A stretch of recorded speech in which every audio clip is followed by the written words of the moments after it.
Dnes trošku iná téma, keďže viete o mne, že mám veľmi široký záber a prišli mi otázky aj z toho finančného pohľadu, respektíve o finančnej oblasti. Takže o mne, tí, ktorí ma poznáte, viete, že dlhé roky som pôsobila vo finančnom sektore a moja alma mater je Ekonomická univerzita, teda som aj ekonómka, ale z toho finančného pohľadu idem sa vracať aj k tomu spirituálnemu, pretože tieto dve veci sa aj prelínajú. Spirituálne, teda to energetické, a materiálne, teda znamená, dajme tomu teraz tie peniaze.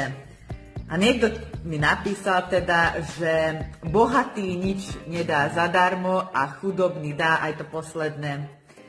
Za tie svoje roky praxe, ale nielen to, ale to, čo aj vidím vo svete, ako to aj funguje vo svete s tými peniazmi. Ľudia nemajú v skutočnosti úplne jasné, čo sú to peniaze a aká je ich funkcia.